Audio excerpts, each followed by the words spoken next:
E nós vamos falar sobre perícia contábil trabalhista como técnico auxiliar no trabalho jurídico. Antes da gente entrar no tema, eu vou falar resumidamente um pouquinho sobre alguns termos da perícia. O que é perícia contábil? A perícia ela é um dos ramos da contabilidade que tem como objetivo auxílio na solução de um conflito, e esse auxílio é feito através da elaboração de um laudo pericial contábil. De acordo com as normas brasileiras de contabilidade técnica da perícia, a NBCTP 01, a perícia contábil ela constitui um conjunto de procedimentos técnicos e científicos destinados a levar à instância decisória elementos de prova necessários a subsidiar a justa solução do litígio, mediante laudo pericial contábil ou parecer contábil, em conformidade com as normas jurídicas profissionais e a legislação específica que for pertinente. Laudo pericial. De acordo com a NBCTP 01, o laudo pericial ele é elaborado pelo contador, devidamente registrado no CRC. Ele é um documento escrito que contém a qualificação das partes, os fatos, a descrição dos fatos e a conclusão. A conclusão ela tem que ser de um fácil entendimento, porque as partes, que são, na maioria das vezes, leigas, elas precisam entender. E tem que ser de uma forma clara também, para que não haja várias interpretações. Perito contador. De acordo com a NBCPP 01, que é as normas brasileiras de contabilidade profissional do perito, o perito ele é o contador, devidamente registrado no CRC, no Conselho Regional de Contabilidade. Ele tem que ser um profissional experiente na matéria que ele vai periciar. Se ele não se achar especializado naquela matéria, ele mesmo tem que recusar a solicitação do pedido da perícia.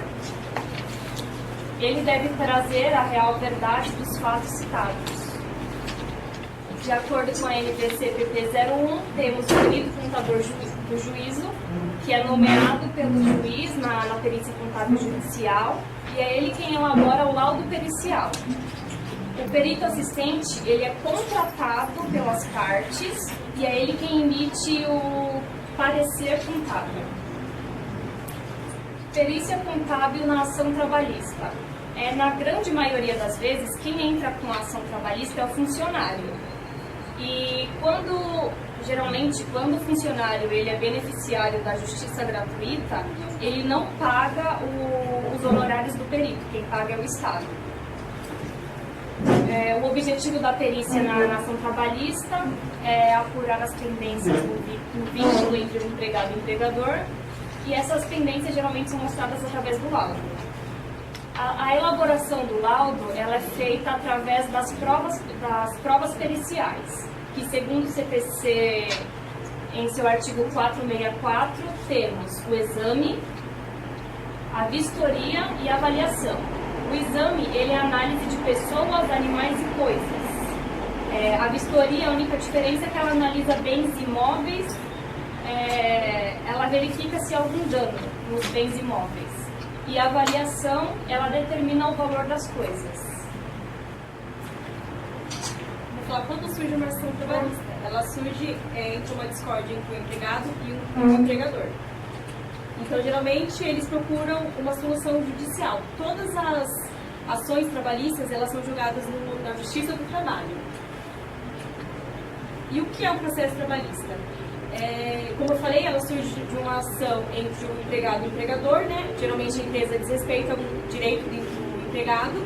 Então, o empregado ele recorre à Justiça para ter esses direitos, seja a hora extra, o adicional noturno, por exemplo, adicional de insalubridade, ou diferença de salário, qualquer coisa relacionada ao emprego.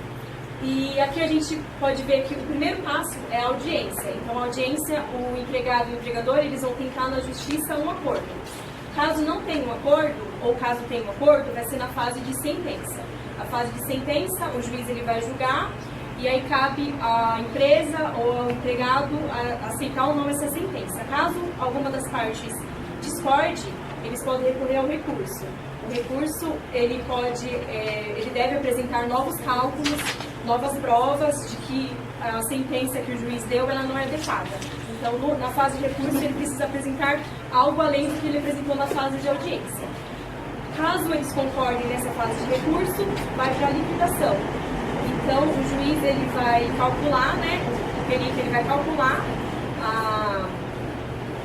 a ação, né, vai ter certinho quanto que o empregado pode receber. Na fase de sentença, o empregador ele pode receber todos os direitos, que ela é acusada procedente. Parcialmente procedente quando o empregado ele recebe uma parte dos direitos e perde outra parte, e totalmente improcedente quando o empregado não recebe nenhum direito de que ele pediu. Então, nesse esqueminha que a gente pode ver, na execução trabalhista, a primeira fase é a propositura da ação, que é onde o empregado e o empregador eles vão colocar o que eles estão pedindo na ação. Aí vai ter a fase de audiência, como eu falei, a sentença e os recursos. E na fase de execução, a sentença de liquidação. Caso a empresa não pague os direitos do empregado, ele pode penhorar ou leiloar algum bem da empresa. E aí, depois disso, vai ocorrer o pagamento e o arquivamento do processo. E o que mudou com a reforma? A reforma trabalhista, que é a Lei 13.467 de 2017, ela resultou em uma diminuição de casos de ações trabalhistas, né? Ela foi sancionada há 2 anos, em vigor desde novembro de 2017. A nova lei levou à diminuição na quantidade de processos apresentados à Justiça do Trabalho. Os números mais recentes mostram que houve uma diminuição de 1,3 milhões desses processos que entram para a Justiça do Trabalho. E eu vou falar um pouquinho sobre os aspectos dos ritos do processo trabalhista, essa é a fase de liquidação. O processo sumário, ele é utilizado quando o valor da causa é até 2 salários mínimos. Então, ele é pouco utilizado porque geralmente as ações são um pouquinho mais, eles pedem um pouquinho mais do que isso. O sumaríssimo é o mais utilizado, que é o valor da causa entre 2 salários mínimos e 40 salários mínimos.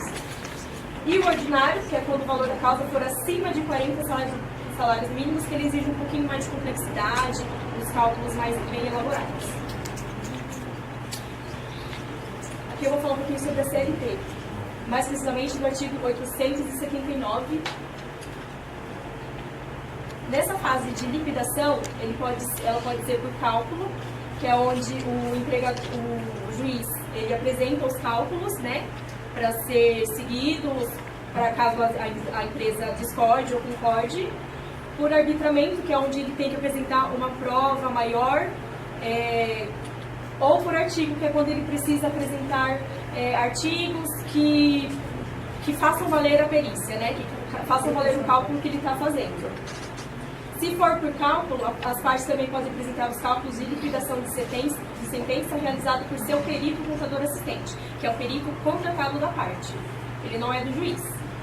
E se caso o juiz optar por cálculo, ele tem a empresa ou o empregado tem prazo de 10 dias para contestação. A prática trabalhista vem através da folha de pagamento, mais conhecida como olerite.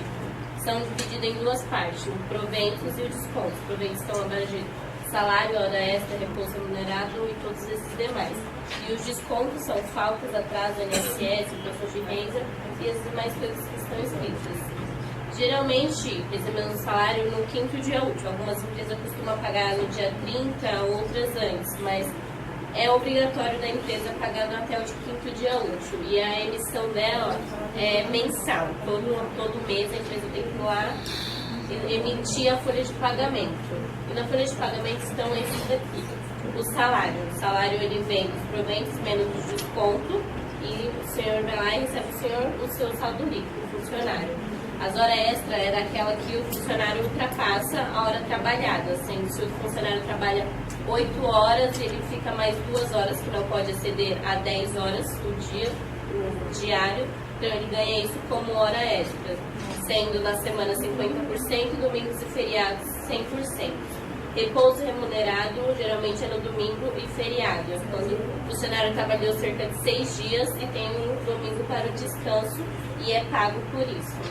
Adicional de salubridade é quando o funcionário fica exposto a fatores tóxicos que prejudicam a saúde, sendo dividido em 3 graus, 40% que é o máximo, 20% o médio e 10% o mínimo. E essa porcentagem vai no salário mínimo da região. 13º salário, eles costumam falar que é uma gratificação que o funcionário recebe no final do ano, sendo ter os seus dias trabalhados, sendo passou de 15 dias, o funcionário já tem o direito do 13º salário, sendo a última parcela paga até o dia 20 de dezembro. As férias é quando o funcionário já trabalhou pelos seus 12 meses, um ano, e ele tem o direito das suas férias. Abono pecuniário é quando o funcionário resolve vender terço da sua parte para a empresa, mas nem toda empresa é obrigatório a aceitar isso, vai de cada empresa. Aviso prévio, tem 2 tipos de aviso prévio, sendo o indenizado e o trabalhado. O trabalhado é aquele que o funcionário está assinando um contrato que vai sair da empresa, porém ele trabalha 30 dias ou reduz 2 horas diárias ou os últimos 7 dias ele um trabalhado e indenizado. O funcionário está assinando um contrato que ele vai sair da empresa, porém ele tem o direito de reduzir 2 horas do tempo do aviso prévio ou os últimos 7 dias ele não ir trabalhar. E tem o aviso prévio indenizado. O funcionário recebe o aviso prévio indenizado. E o fundo de garantia do tempo de serviço, que é o FGTS, sendo que o empregador tem... Pode continuar. Que o empregador ele tem que depositar 8% em uma conta vinculada com a Caixa Econômica, para quando o funcionário rescindir o contrato com a empresa, ele ter o direito do seu fundo de garantia mais os 40% do saldo que tem lá. E o adicional noturno é aquele quando o funcionário trabalha no período noturno, sendo das 10 às 5 da manhã é considerado um adicional noturno. E o INSS, Instituto Nacional de Seguro Social, é uma porcentagem de 8, 9 e 11% que o empregador tem para depositar para o funcionário. Como foi dito pela Thaís, nosso tema é perícia contábil trabalhista com técnico auxiliar do trabalho jurídico. Como foi falado aqui, conceito de perícia, de perito e área trabalhista. Então agora a gente vai dar início no caso. Então a apresentação da análise do caso, o perito, nesse caso que eu vou apresentar aqui, ele está na condição de assistente. Por quê? Como foi dito pela Thaís, o assistente é contratado pelas partes e ele vai elaborar apenas o parecer pericial. No caso aqui, a apresentação do caso que foi estudado pelo grupo foi tivemos a reclamante, que foi uma funcionária que trabalhou de 2013 a 2016 na reclamada, que foi uma empresa gaúcha do comércio varejista lá no Rio Grande do Sul. Ela entrou na justiça após ser desligada da empresa, fazendo alguns pedidos junto à sua reclamação. Pediu diferenças salariais, pediu diferenças de FGTS e multa de 40% também, além da retificação da carteira de trabalho, que ela achou que estava em desacordo com a lei e pediu, totalizando isso, deu R$36 mil. Quando deu início à elaboração da perícia a partir desses pedidos pela reclamante. Agora o precisa ser avaliado pelo perito para iniciar o serviço dele.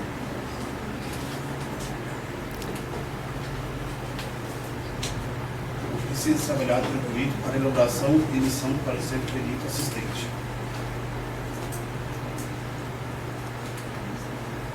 Primeiramente, ele tem que pegar a petição inicial, fazer uma leitura, para então ele ter um entendimento claro de tudo que está sendo pedido, tudo que está sendo solicitado nesse processo e resumir todo esse pedido para facilitar o cálculo que ele vai trabalhar em cima.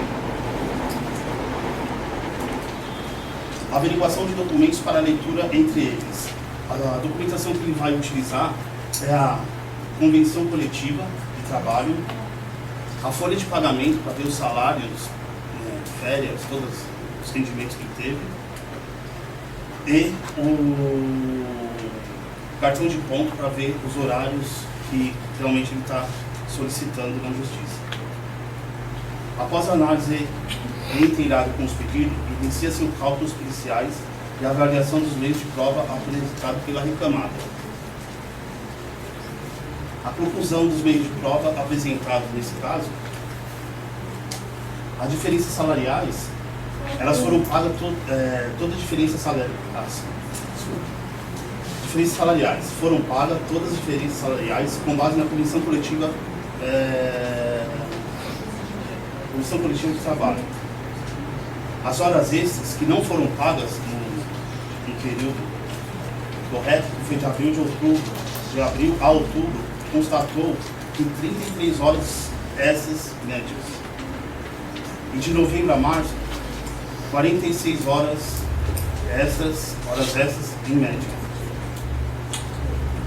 A retificação da carteira de trabalho foi adicionado o valor de R$50 a ser retificado durante o período sem registro que ela trabalhou. E um adicional de insalubridade de 20%. Boa noite. Vou falar sobre parecer técnico.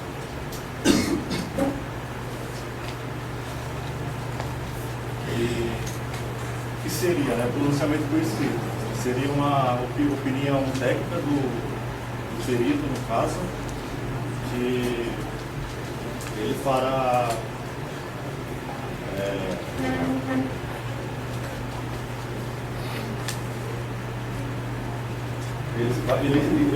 ele irá esclarecer e interpretar de uma forma mais fácil para o interlocutor que está reclamante, pela reclamada que está no caso. E a sua opinião ela tem que ser embasada em artigos comprovados, normas e leis. Especialidade para autoridade certificada seria, no caso, o contador. Ele é obrigado a ter, no caso, o CRC.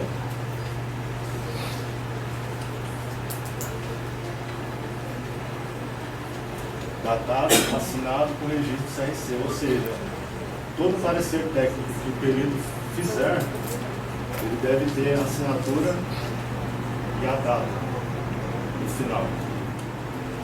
E aqui, no caso, é o resultado que o perito achou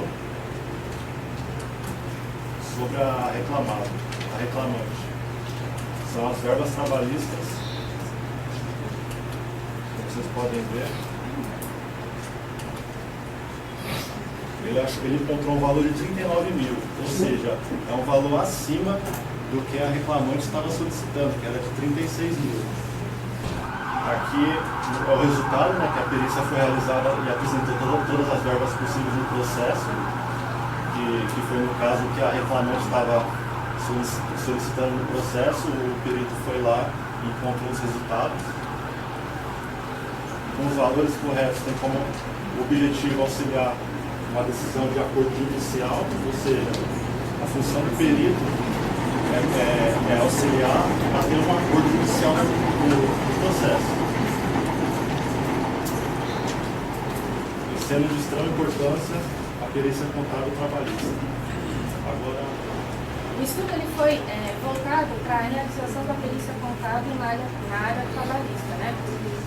E ele procura, nessa parte, nessa questão aí, de ajudar na elaboração, né, do processo. Ação de forma qualitativa, com base em documentos, né, e em assistente em proposta de acordo judicial. Tá?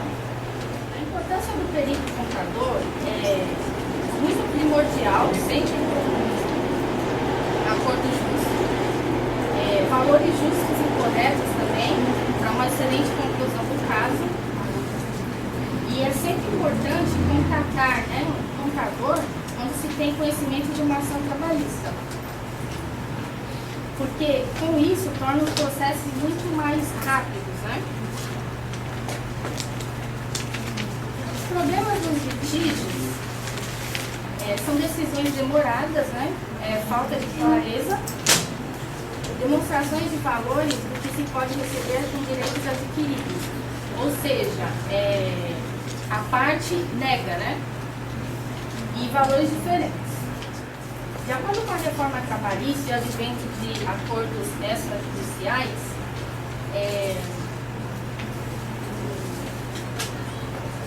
o perito contador sempre tem uma grande ajuda, né, para um melhor trabalho, tanto na parte de realização da pesquisa e também no melhor trabalho do caso, né? A reclamada, no momento do conhecimento da ação, deve acionar sempre o contador perito junto com a assistência jurídica para trabalharem sempre em conjunto. O estudo, ele evidencia, né, que foi solicitado um valor inferior ao mensurado, que deveria ser superior. Então, consequentemente, houve uma perda, né? E, consequentemente, teve o respeito à prudência, porque é o menor valor para o ativo, né, e maior para o passivo. É isso. Obrigada a todos.